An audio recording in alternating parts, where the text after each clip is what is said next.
Hi everyone, welcome to A Stitch in Time. Today is Wednesday, it's May 8th, 2024, and this is episode 283. I'm Carol, also known as Knits and Pearls on Ravelry, and I live east of Vancouver in the Fraser Valley of British Columbia, Canada, where we are enjoying a beautiful sunny day today. It is a welcome change after all the cool and rainy weather we've been having lately. I hope you're all doing well, that you've had a good couple of weeks since we last spoke. Those 2 weeks seem to have flown by very quickly, and I have so many things to show you today. A little of everything. Some finished projects, some works in progress, knitting, cross stitch, and a very special acquisition. So you may want to grab a project to work on and something to drink and settle in for the next little while. That's one thing about recording every 2 weeks is that the episodes tend to be a little longer than just my weekly episodes used to be. But it does mean that I have lots to show you because of it. Before I do show you what I've been working on, just a reminder, there are a couple of make-alongs that are taking place in the Ravelry group. There's the year-long chatter thread, Smash the Stash, and we are into the second quarterly make-along of the year, Accessorize It. So if you're thinking you might be interested in taking part in either of those, head on over to the A Stitch in Time podcast Ravelry group and read the first post of the pertinent threads. I'd love to see you there. I am still waiting to hear back from all of the winners from that I announced a couple of episodes ago. The Smash the Stash quarterly winner and the Chatter thread and FO thread winners for sweater weather. So if you took part in any of those make-alongs, be sure to go and watch episode would be 281. Let me double check that. Yes, 281. And see if you're one of the lucky winners. And if you are, get in touch with me on Ravelry via private message.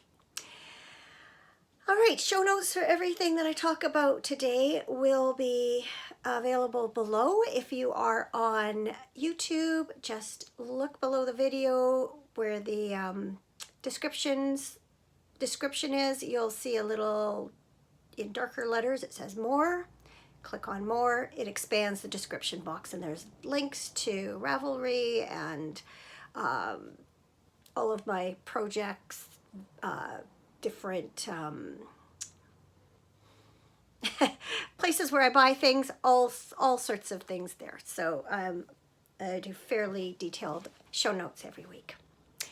All right, I have a really amazing, I will say, finished project to share with you. It is no longer a mystery, so I can feel free to show it to you without any spoiler alerts. It is the 24 Birds Mystery Knit Along by Helen Stewart of Curious Handmade. And as I was thinking about this project of my own, the name 4 and 20 Blackbirds popped into my head, and so that's what I'm going to change the name of it to on my Ravelry project page, because the part that featured the birds is in this blacky blue. I'm getting ahead of myself. So I used 4 different yarns for this project. It is a circular shawl. There was also a semicircular shawl pattern available for it if you did not want to make a circular shawl, but I decided just to go along with the original. And I'm all finished. It's all blocked off the needles. So there's the beautiful center, which I knit from Sweet Fiber Yarns Sweet Merino Light in the smoke colorway. And then we started to fade from, well, in my case, from light to dark. So this next color that was introduced is from Gelen Yarns. It's the Bella Base in the Winter Wonders colorway.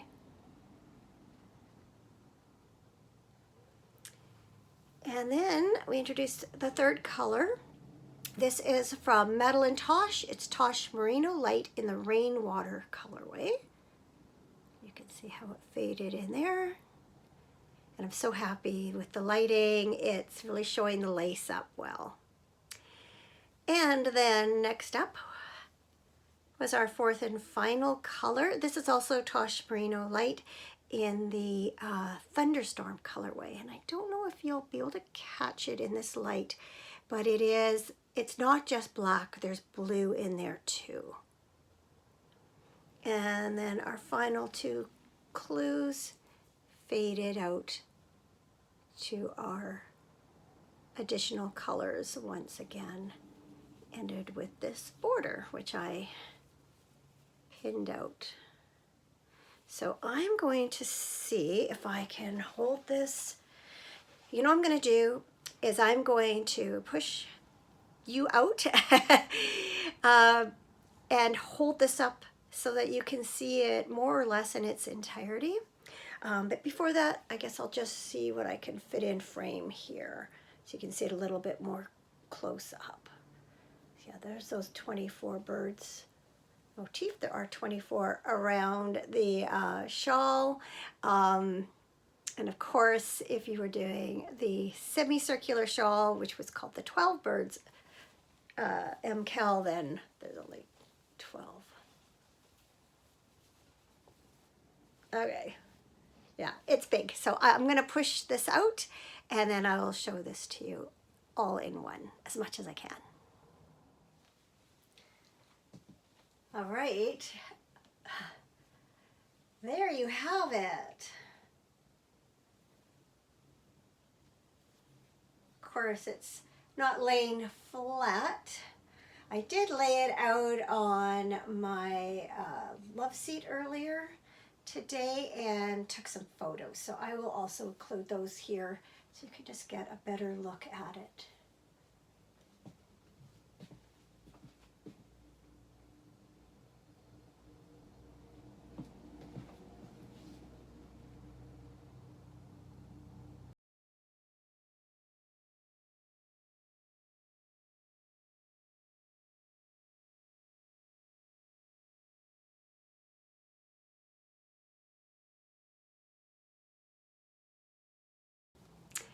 So as I explained, I think last week or the week before, I don't see myself wearing this out as a shawl. Circular shawls just aren't as practical as some others. I mostly wear my shawls, or more accurately shawlettes, as scarves in the winter. But I could see myself just tucking this over my shoulder when it gets cool, or if I want a little more coverage, I can not fold it in half, but fold it, say, here, and do the same with it. Or what I really see myself using this as is a lap blanket, which you can't see, but if I lay this over my lap, it goes like right to my toes. So it sort of reminds me of the habitation throw that Helen Stewart designed a few years ago for Advent. So definitely has practical use in addition to to me just being so beautiful. I think it's a lovely, lovely design, and I'm really happy with my color choices. And as I mentioned before, the best part of it is 3 out of 4 of the colors were leftovers. So it was a great use of some stash yarn and some leftover yarn. So in that wide shot, you would have seen all the piles of things around me that I'm going to talk about. So I'm just going to fold this up and put it aside. And then I have one more finished project to show you. And that is this pair of socks. These are my personal Sock Yarn Club socks for April. just a pair of plain stockinette socks with a 1x1 twisted rib and a coordinating German short row heel. The yarn is from Rose Hill Yarns. It is the light fingering base in the Magical Botanical colorway. And I bought the set that had the mini to go with this variegated colorway. I had originally thought that I would knit the daffodil socks by this Handmade Life, but the green in this yarn just obscured the pattern too much, and so I thought it was best to just let the yarn sing and just do a simple stockinette sock. So I will bring that in closer so you can get a better look. And I did this with my usual 2mm needle. Actually, I did, in this case, I don't know if I said a 64 stitch sock, but this one I actually did 60 stitches, and that was because this green, I don't know, they're not exactly stripes, but these green sections just distributed more evenly, more pleasantly throughout than they did when I was trying it with 64 stitches. And they fit fine. So you can see, I hope there's a little bit of speckles in this yellow yarn, and then some speckles and striping through the main part of the sock. To me, as I've mentioned before, these just remind me of spring, which is why I put them in the April bag to open. And that's why I was sort of inspired to look for a daffodil themed sock pattern, even if I didn't end up using it. The only bad thing I have to say about these socks is that when I soaked them to block them, there must have been a little bit of dye on the yarn, like maybe a little bit of powder that hadn't got washed off, or maybe landed on it somehow. I'm not exactly sure how dyeing works, but you can see I ended up with some blue staining here. And I think what happened is the little bit of dye was there, it got wet, and then I think this part, they were probably laying against each other or something like that. I tried to rinse a little bit to see if I could get that out. I don't know if it's in there permanently. I didn't really want to muck around with them too much. You know what? It's just a minor thing. That's the part that's going to be under my pant leg anyway. And you know, if I was giving these away as a gift, then I might be a little more concerned. But it is what it is. I'm not going to worry too much about it. All right, that is it for finished projects. I'm going to take a sip of my tea here and move on with works in progress. I have quite a few. So because I had finished up my April Personal Sock Yarn Club socks, it was time to begin my pair for May. And I was so excited to open the bag and find this skein. You know, I truly have forgotten what I've put away. And so it really is like, you know, getting a club shipment in the mail without, you know, knowing what's in it. That's why I take the time to package them up and open them. It's just a fun little gift to myself every month. And so this yarn is from Gauge Dye Works. It is the classic base, and it's merino twist fingering, which is an 80% superwash merino wool, 20% nylon. And this colorway is called Weekend, and the dye method is called Round Trip. And so it is a sort of a self-striping yarn that's done like a gradient. And so it began with the red in the middle at one end of the skein, and then it fades back out to the red on the outside. So in other words, if I was to wind off half the yarn and then half again. I would have two identical or more or less identical balls of yarn.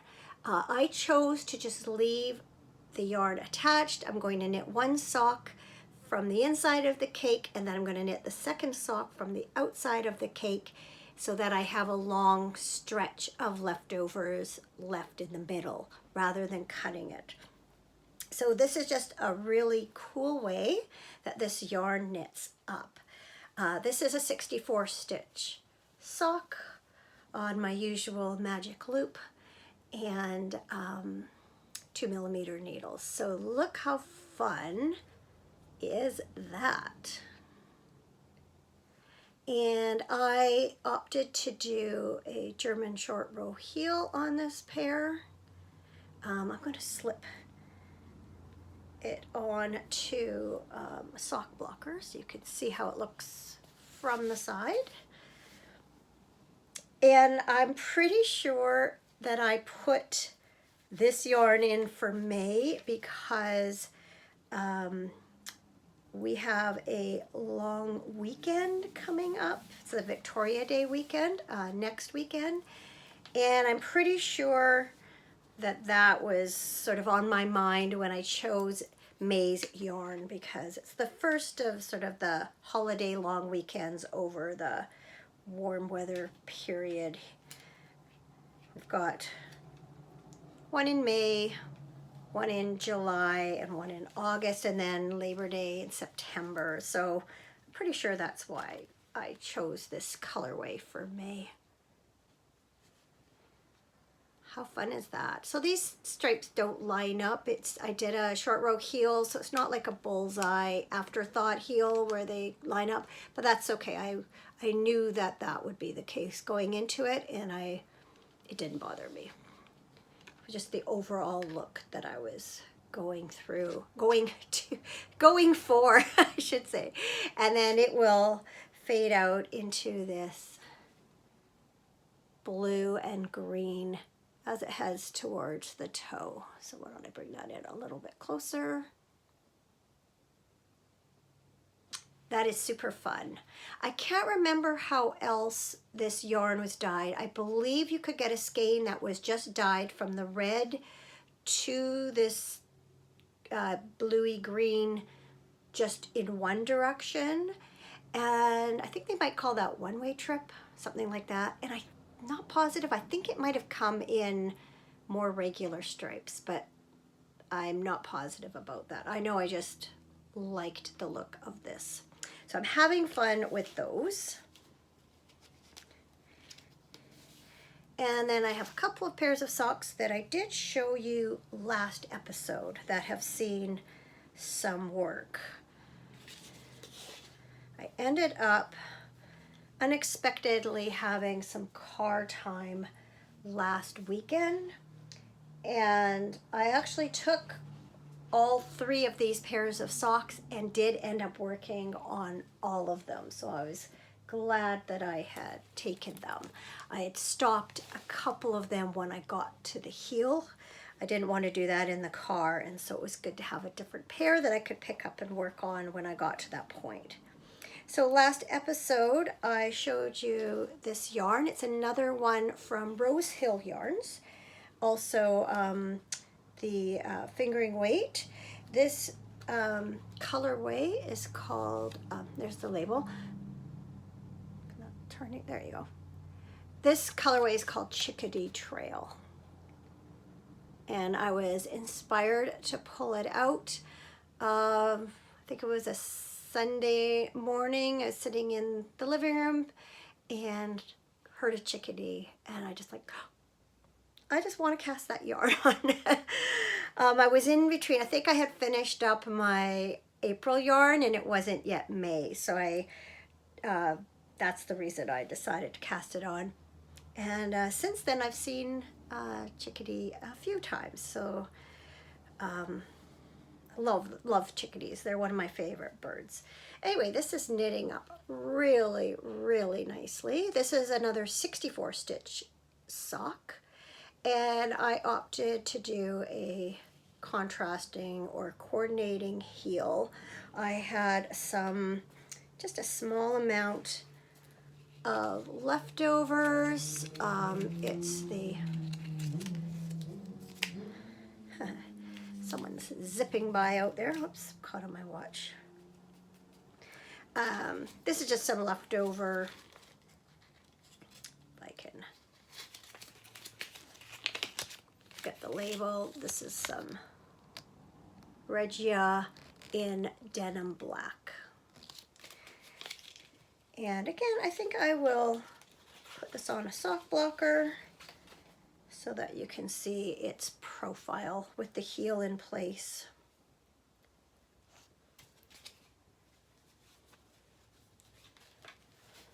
I think this is just so pretty. This is a yarn that was on their website for quite a while, and I resisted buying it a few times before I finally gave in.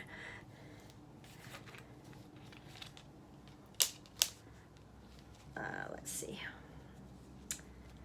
Needles, yarn's caught there.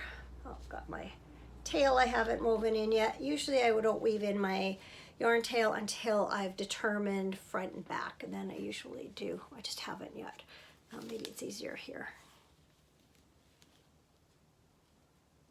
Isn't that pretty? And then there's the heel. Is it better on that side? Maybe. You can see the gray is not a flat gray. It's got some streaking going on in there, some tonality. Yeah, so happy with those. And when I have pretty socks like that, I like to work on them when I can appreciate their beauty, which doesn't mean I look at them like every second that I'm working on them, because I did work on both these pairs in the car, but I just take a little more time to look at the yarns and how they're knitting up and really enjoy that. As opposed to my next pair of socks, which is a pair I'm knitting for my husband. And they are from, some of my labels all curled up and falling apart. From Regia, whoa, I'm gonna lose, whoops. My bag just about slipped off my lap and was gonna spill out. I've got a little notions thing. You might have heard the rattling, and if that had hit the ground and opened, I would have had like stitch markers and stuff everywhere. Glad I caught it. Anyway, it's the jeans style color. This is color 4041, which is Sky. And I pulled these out let my husband choose some yarn for a pair of socks for him. And of course he chose like the most boring skein in the bin. Although I have to say they are knitting up really nicely.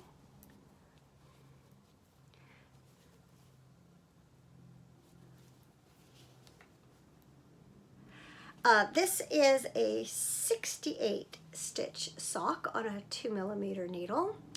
And what I've decided is these are my playoff socks, or his playoff socks.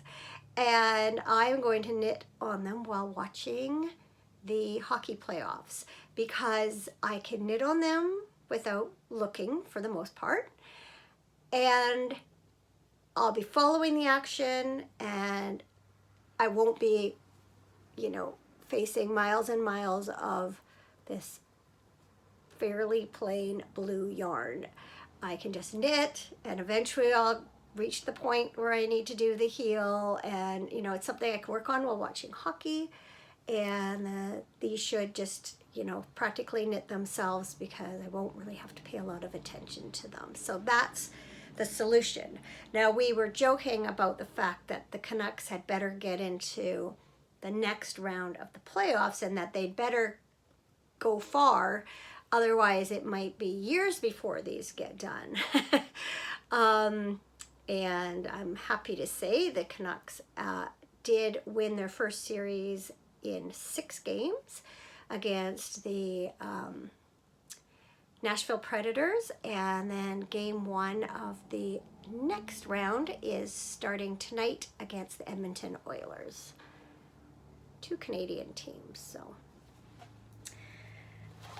those will get some work, but not as much as I'd like, because we have ball tonight at 8 o'clock, and so we're gonna have to leave partway through the first period, and by the time I'm gonna record it. I've got it set up to record, but honestly, maybe we'll get home in time to see just the last bit of the game, and I know it'll be, someone will have it streaming, you know, in the dugout at the game, but it's not really my favorite way to watch a game. I'd like to be at home and watching it tonight, but I do feel obligated to go and scorekeep as I normally do, although I am sorely tempted to see if someone else can do it.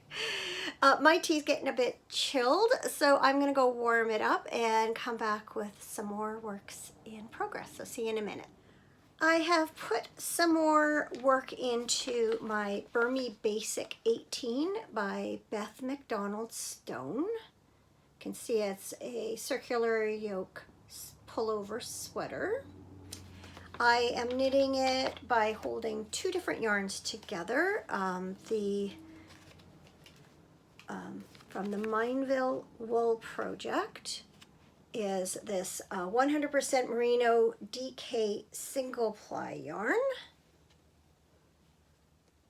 which does not have a colorway name or number, I don't think. Maybe it's 3009, not sure. And then also I'm holding it with a strand of Fleece Artist Saldana. It's a lace weight yarn, merino lace weight yarn, and this is the cedar colorway. And as I mentioned before, both halves of the Saldana vary in color. You can see this one's lighter. And then these 2 skeins also have a dark and a light. Not as obvious in this light as it is in real life. And so I'm holding the dark strand of lace weight with the lighter of the merino and vice versa, and I'm alternating every row by doing helical knitting. I alternated just every round down the back while I was doing all the circular shaping, yoke shaping, and then as soon as I split for the sleeves, I started doing helical knitting. So you can see inside, there's the line going down the center back, and then ever since then, it's just been helical knitting. So let's see if I can untangle this and hold it up for you.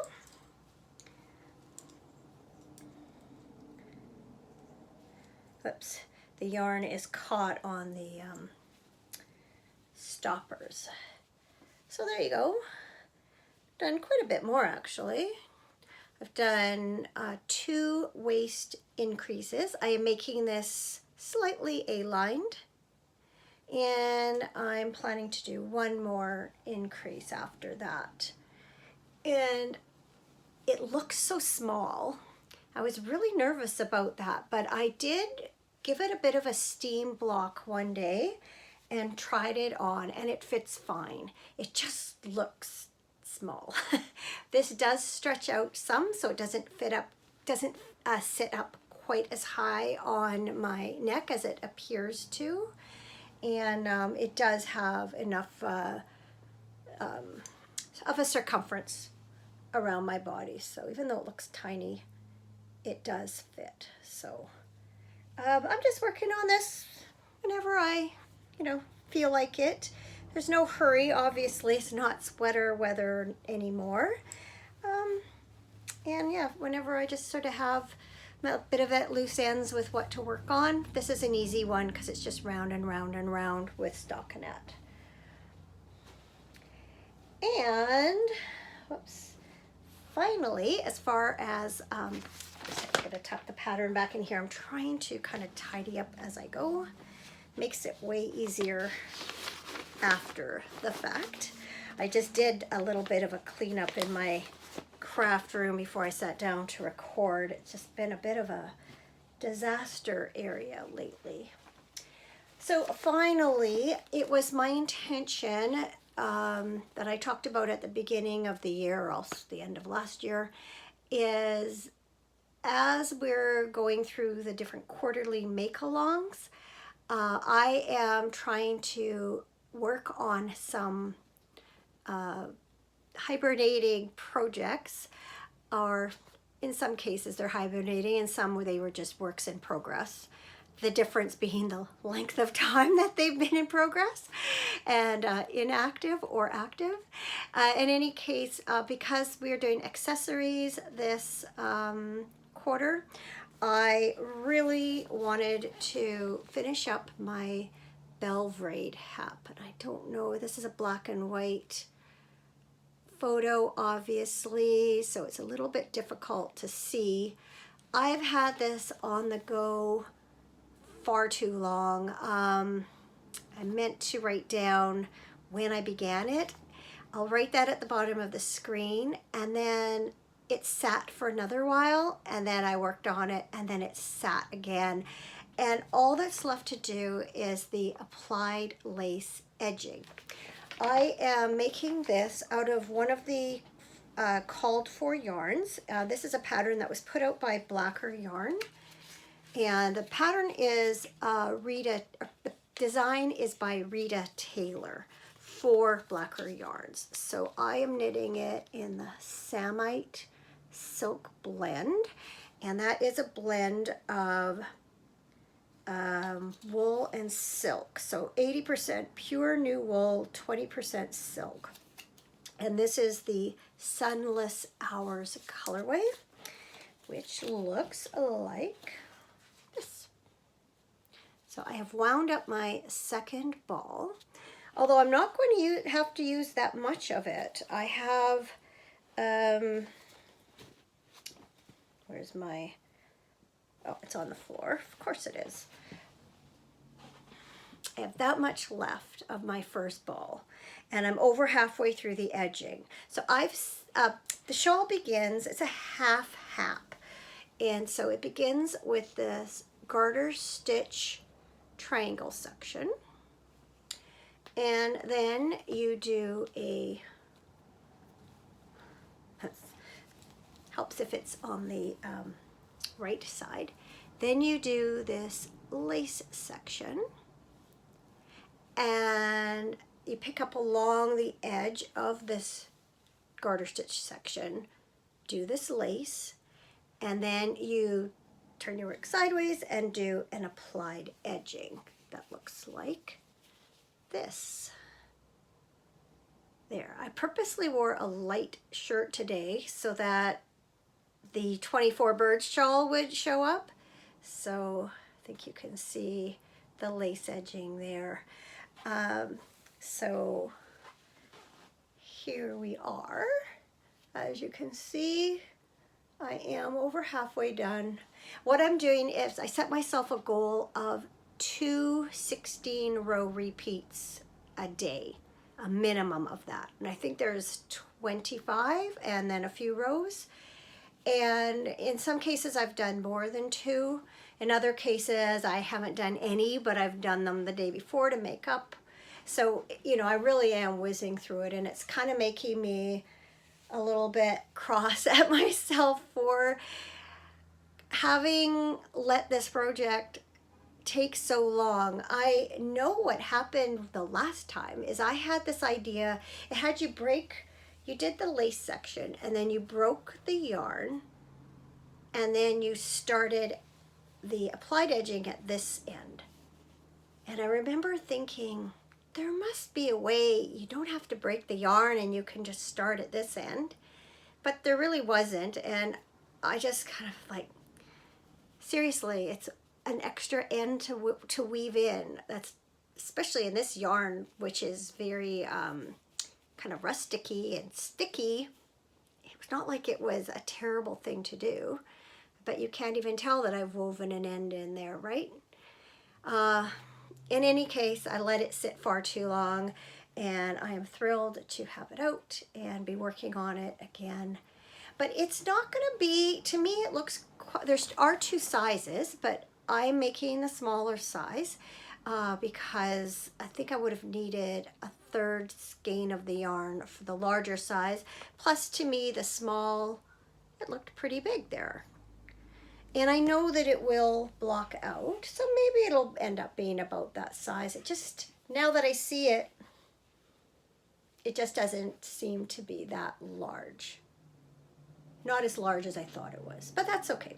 It's beautiful. It's definitely a rusticy yarn. A little bit prickly. We'll see. I doubt I'll be wearing it like, you know, next to skin anyway. It'll probably be one that I drape around my shoulders, or maybe I'll give it away to someone. I don't know. I just know I was making it because I thought it was pretty. So, yeah, glad to finally be near the end of that, and that'll be another long-term project that I can kind of cross off my list and say done, which will feel very good. All right, sip of tea and on to cross stitch.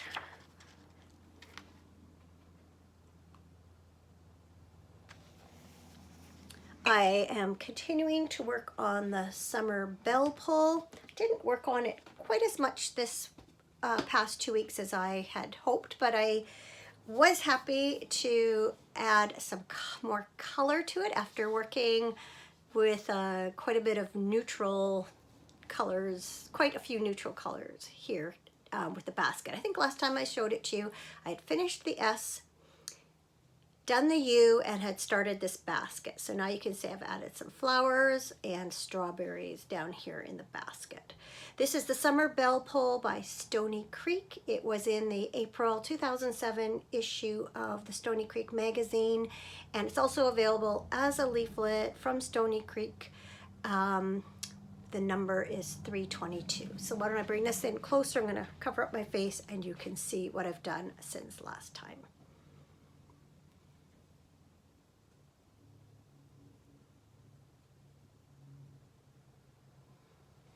So what I've started now is the green. So it'll be some green leaves to fill in here. There's leaves and vines and quite a bit of green all over.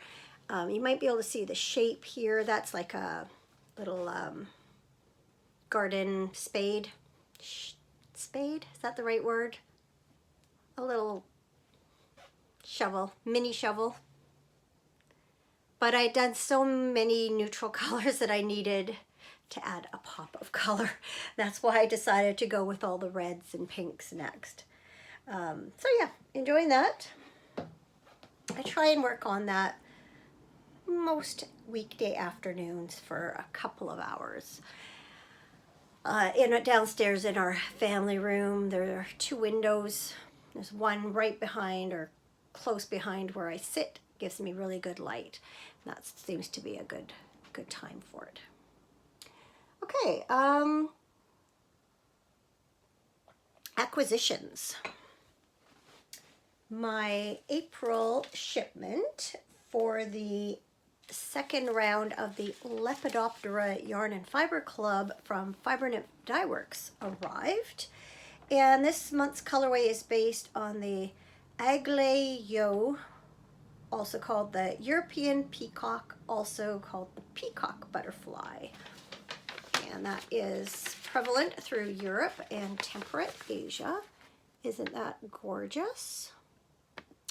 And then the back of the wings looks like that. So dark brown and purple. And so, of course, the yarn reflects this. This month I got the Mountain Tweed BFL base. And look how pretty that is. Can't wait to knit that up. This is a 6-stripe main colorway, and then these are the underside dark brown and dark purple mini skeins to go with. So this will probably end up doing what I'll probably end up doing what I did before and making these like heels and toes. Maybe a bit of the color on the cuff, we'll see. And then the striping. So very, very pretty. I just like, when I open it up, these just really up my alley. If you've known me for any length of time, you will know that. And as always, whoops, hot here. As always, it came wrapped up in this gorgeous butterfly tissue paper. I'm just gonna wrap it back up for now with the information sheet, and then I can tuck it away because it'll be probably a little while before I cast this one on, but I look forward to it.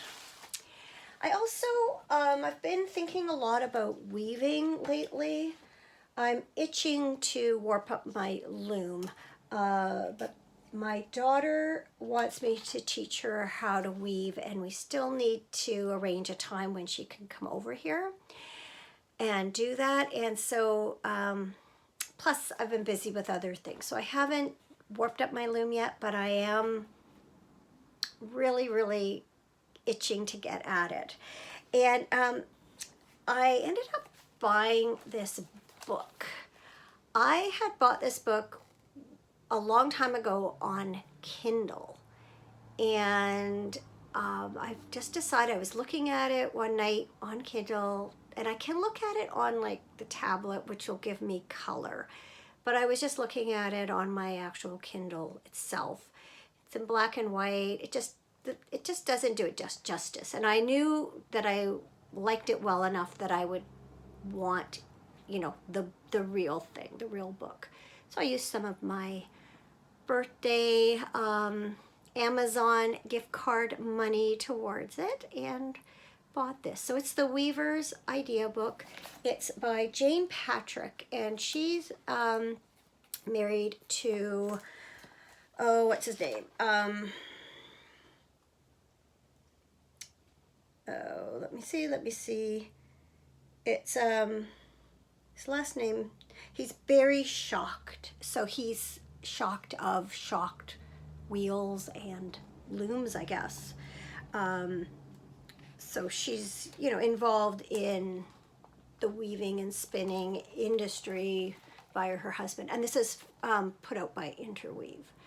And it's just what it says. It's a great idea book. So it has the usual talking about plain weave and how to do it, but then there's also different types of weaving that's done on rigid heddle looms, and also teaches you how you can add an extra heddle to your rigid heddle loom to do other types of weaving.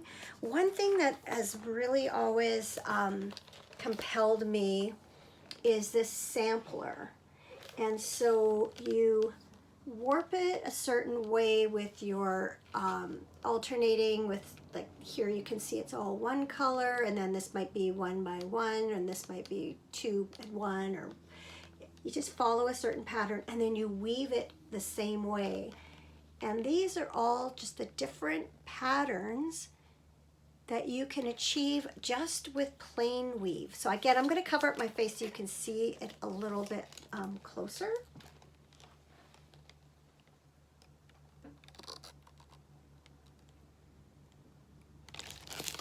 And then there's that sampler. So one day I'm going to do that just to play. And then there was another sampler in here. Where is it? I didn't mark it, so if I don't see it right away, I won't worry about it. Yeah, I'm not sure. Anyway, there's tons and tons of different stitch patterns in here, different suggestions, a few different actual projects. Like, I think this is really cool. You can make some bags. I think this one's really neat. That's with torn fabric. And then there's different, see something that doesn't have a lot of writing on it, so I'm not showing you, you know, copyright stuff.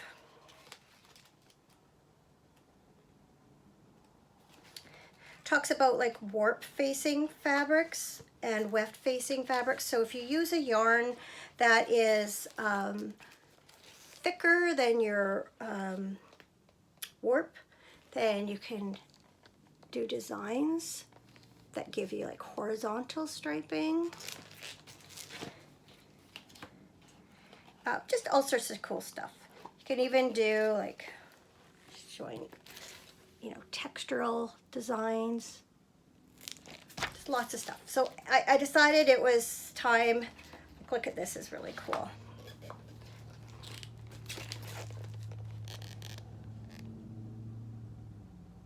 Have those loose threads. Anyway, I decided that yes, I wanted this for a reel, in a reel book that I could look at, and it'll be a good companion to this one that I've had for a while, which is Inventive Weaving on a Little Loom by Sign Mitchell. Oh, and in here, let's see if I can find it. No, it's in here. No, it's in here. One of these has a really cool pattern that I want to do to make placemats. Yes, here it is. It's a log cabin. I thought that would be really cool. So hopefully there will be some weaving in my future. Which brings us to a different craft and an amazing acquisition. And you might have already guessed, but I got a spinning wheel. It is a used wheel. I purchased it through a local woman. She has a business, Useful Creations, I talked about last episode because I was spinning some of her fiber, and she does sort of buy and sell used weaving and spinning equipment. And I bought this wheel right here, and I'm going to insert a little clip here showing it to you more closely and tell you a little bit more about it. So I will be right back. So here's my new toy. It's actually not that large, but I'm having a tough time fitting it all in one frame when I'm holding my phone horizontally. So this is an Ashford Traveller. The woman who sold it to me thinks it's from the 1970s based on its finish. It is a single drive and a single treadle model. It came with 6 small bobbins and also a jumbo flyer and bobbin, which means that I can either spin larger yarn or I can fit more yarn onto the bobbin than I can with a small bobbin. For instance, if I wanted to ply 3 bobbins worth of yarn together. Speaking of which, this model has a built-in lazy Kate, and what that means is there are pegs here that hold the bobbins. And so you can take 2 plies of yarn and spin them together, ply them together. They go up through here into the orifice and then get spun onto the bobbin up here. Now I had downloaded a set of instructions off the internet for a similar but not exactly the same model. This one is a double treadle. And I noticed that it had a spot for 3 bobbins, so I just figured that was because it was a different model. But actually last night I noticed that there is a hole here. So all it's missing is a peg. So I'm going to see if I can track one down, and then I'll be able to spin 3 bobbins together into a 3-ply. Now I did read up on it, and apparently this isn't necessarily the best setup for plying. The sites I read recommended a separate Lazy Kate, which I may invest in one day, but for now this will do. So yeah, I'm having a ton of fun with my new spinning wheel, and so you can expect more spinning content in the future. So as I mentioned, Jude, the proprietor of Useful Creations, also dyes fiber. And so when I got my wheel, I did purchase some fiber from her. So I've already spun some up, so I'll show you that in a minute. But I have these 2 braids of blue-faced Leicester. So this is her card. She just lives less than a mile, or about a mile from me, so it's awesome. So yeah, I've got those to spin up. And then she also had this wool blend in 3 different shades. And so I bought a dark, a medium, and a light, and we'll do something with those. They're all, I believe, 114 grams or 4 ounces.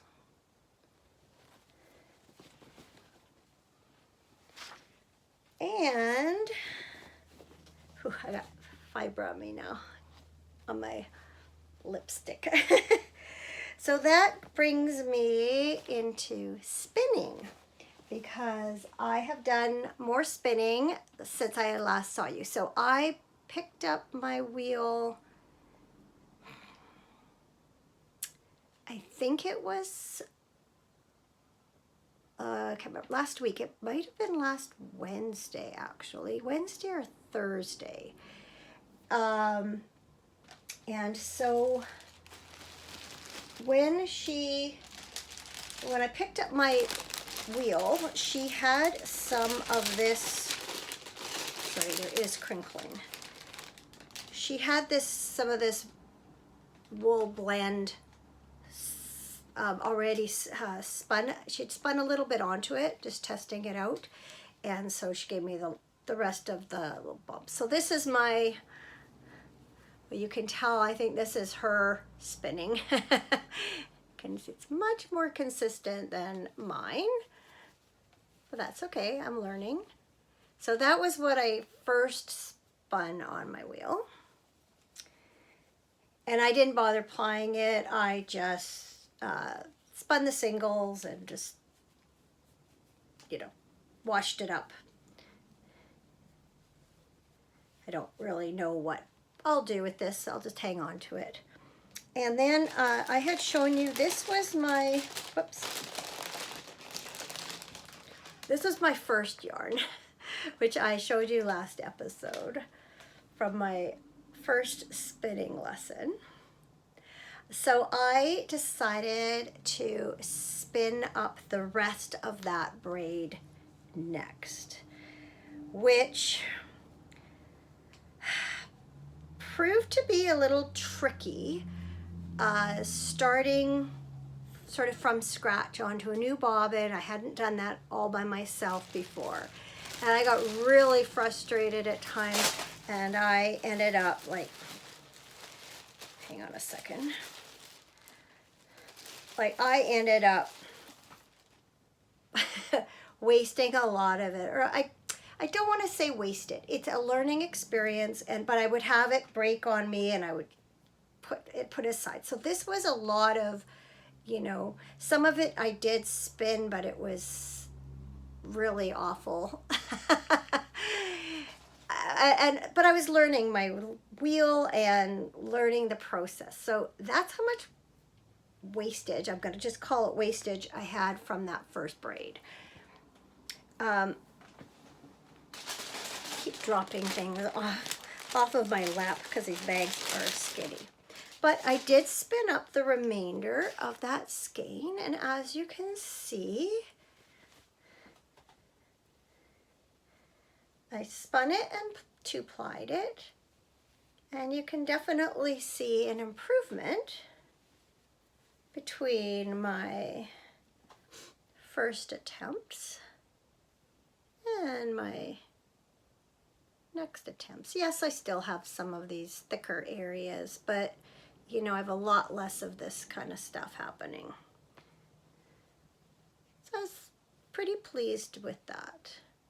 And I think what I might do with this is just knit it up in different stitches just to see, you know, how it looks in garter, how it looks in stockinette, just get the feel of sort of knitting with hand spun. And I had a little bit left after I plied the two together. I had a length left on one of the bobbins, and so I even tried some chain plying, which you can see it's very twisted and it's very bumpy. But you know, it's something I've been fascinated by. So for those of you who aren't aware, chain plying is like drawing loop through loop through loop, like crocheting. And as you draw the loops through, the three strands twist together and they form a three-ply. And the nice thing about doing a chain ply is that if you have lengths of color like this, that from your braid, you can spin it so that you maintain these colors uninterrupted, unlike here where you're constantly having barber poling by having two colors. I mean, that's a very light example of orange and yellow, or you can have more contrast like that. But when you two-ply and you have those lengths, yeah, you'll have some areas that will be one single color, but you'll have a lot more barber pulling, where in this case you can maintain those long stretches of color. So one thing I've always wondered about is what happens to, like, if you're crocheting more or less and twisting, what happens with those areas where you're, like, I thought, do you just keep pulling so it's one long ply and then eventually at the end you finish the loop? But no, you're actually forming loops as you go. And in general, the idea is that these joining where the knots are formed, that they'll blend into your yarn. Here, this obviously they didn't everywhere, but they did some places. Like, that's a lot less noticeable. It's still a bump, but I think if you have thinner yarn and a, you know, a smoother style, then they do sort of just blend into your yarn and they're not as noticeable. So I thought it was a good lesson. And then once I did that, I decided to spin up another braid of BFL. And here's a picture of what it looked like before I spun it. And what I ended up doing is splitting it into three parts lengthwise. 1, 2, 3. And then I separated them out into 8 lengths each, or 8. I separated 1, 2, 3, and then each section I separated lengthwise into 8 strips. And I ended up spinning for each bobbin. I did 4 bobbins, and I went through one of the strips from the first section, then I did the next section as though I was joining it in, and the third section. My idea was that depending on how consistently I spun, I might end up with the gradation of the yarns. And in some cases I did. But, okay, so let me show you. I I spun it all up onto, like I say, 4 bobbins, and I was going to ply 2 together and ply the other 2 together. So I took my first and fourth bobbin, plied those together, and then my second and third, again hoping for consistency. Only I made a rookie mistake, which I'm going to forgive myself for because, hello, I'm a rookie. When you spin your singles in one direction. Normally you do it clockwise, and then when you ply, you spin in the opposite direction, and that takes some of the twist out of your singles, because if you spin them in the same direction as you did your singles, the yarn gets very, very twisty. Ask me how I know. So I was probably about halfway through my first 2 bobbins, plying them together, when I realized I was going the wrong direction. And it was a long process. I ended up undoing it. I won't go into how I did it. I kind of looked on the internet and got some suggestions, and then I replied it. I'm going to show you the good stuff first, and then you can see the difference. So here's the second half of those 2 bobbins. So again, of course, I do have thick and thin. That's just, again, I'm learning. But I did end up with some sections that were like the blue,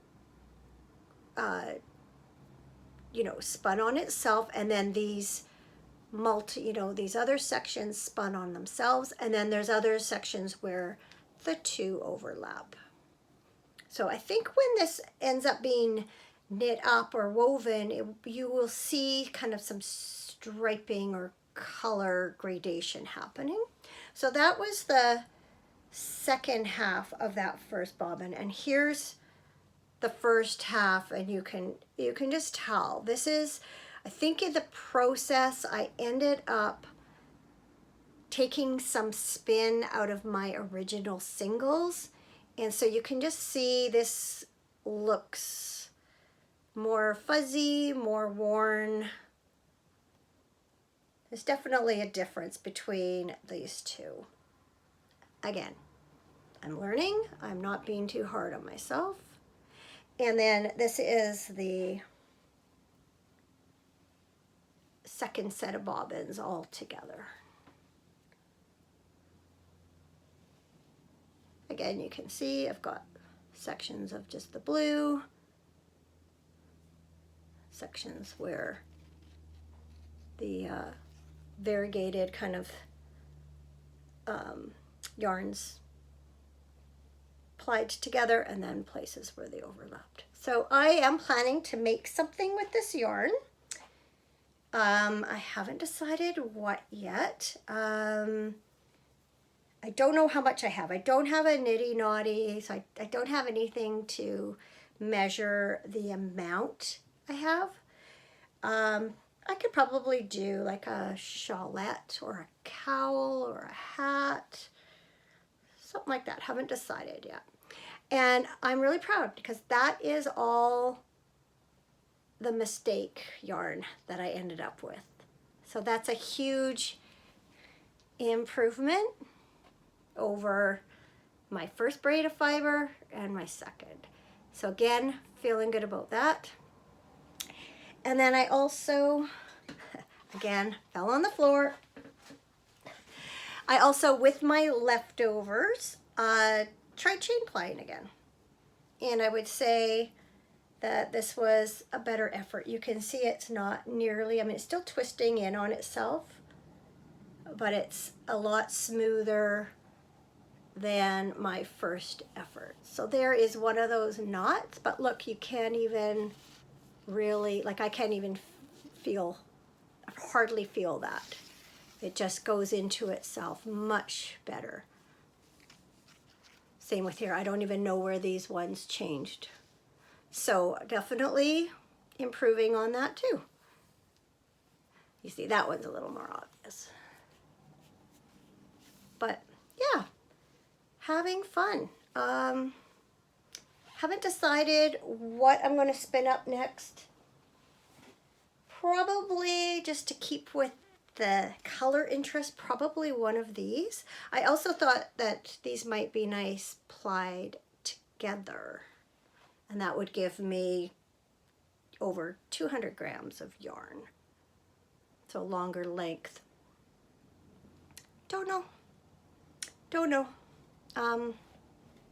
We'll see what moves me, but I think in the meantime, I think I'm going to knit with some of either this or this. This I'm just going to play with. This I want to make an actual thing with. So maybe that will be next episode. Definitely I could do some sort of accessory and tie this into the make-along. So fun. I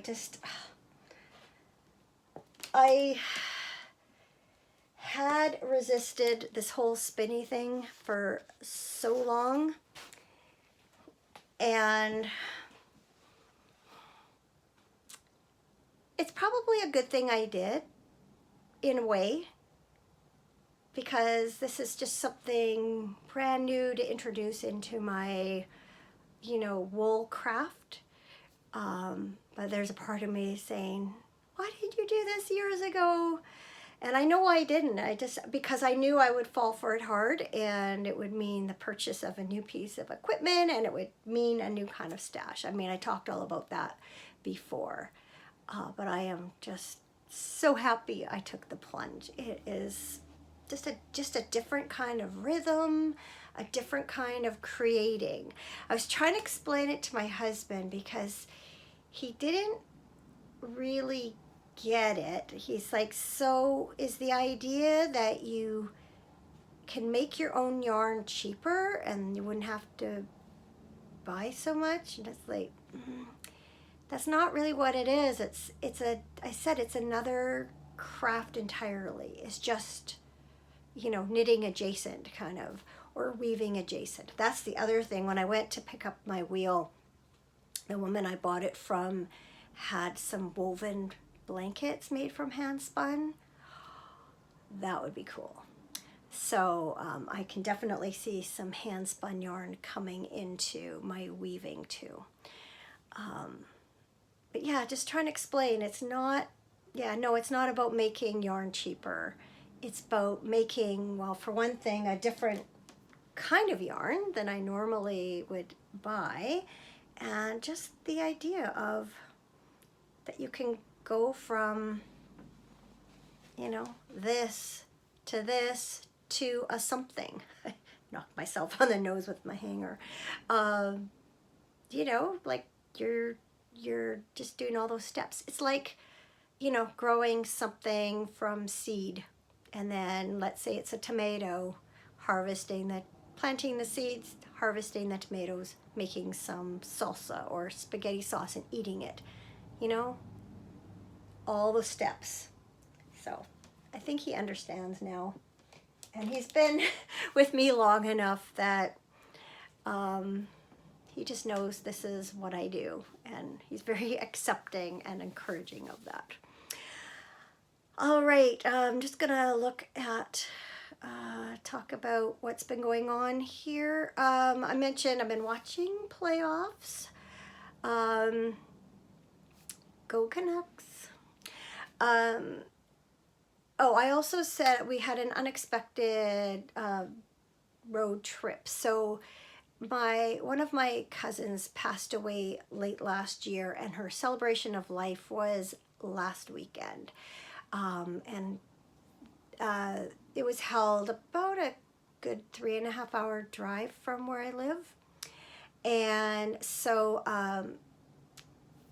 Cameron and I went up Friday afternoon to my mom's, which is also about the same amount of time away from here. So we stayed overnight at her place. We went out for dinner that night at the Legion. They have a Friday night dinner that they do. So we did that and had dinner with friends there. And then the next morning we had to go up this way to my mom's, more or less north, and then head over uh, east. Oh, yeah, east to go to the memorial. And then we came down. So we kind of did a triangle. And then another one of my sisters and brother-in-laws drove her home, stayed overnight, and came home the next day. So as these things are, you're sad for the reason for your get-together. My cousin would have turned 69 the day before her memorial.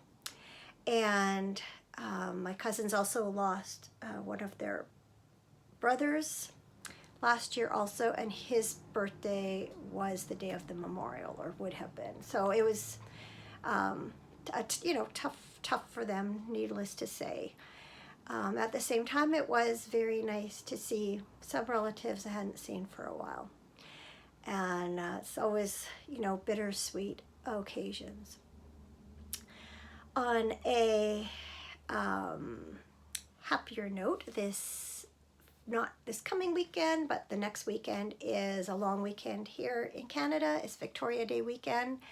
And so we will be heading up to the cabins. So back up, basically the same trip we did, the first leg of it anyway, because my mom lives about 17 kilometers from where the cabins are.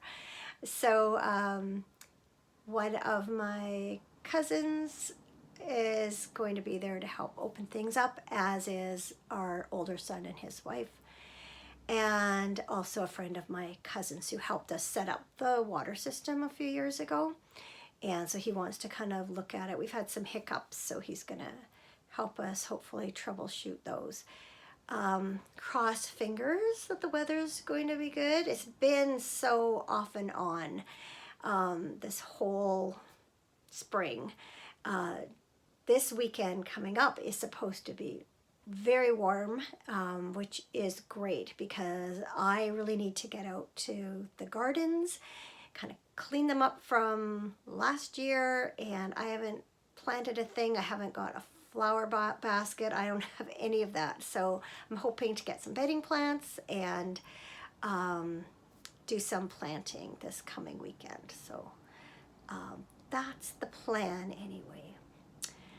So that brings me to something good. So obviously my big something good this week is finally surrendering to the urge to learn how to spin and to acquire a wheel, and it's everything I thought it was going to be, and I've just been enjoying it so much. And then an unexpected something good. Last night, just before bed, I sat down to work on my Belvrade hap to put in my 2 pattern repeats, and I was watching the latest episode from Fiber Nymph Dye Works, and I learned that I won a prize as part of the Project Pool make-along that's taking place this year. So that's really exciting. I've won a worsted weight inversibles set, so that's 2 skeins of yarn. Let's say the colors are red and white.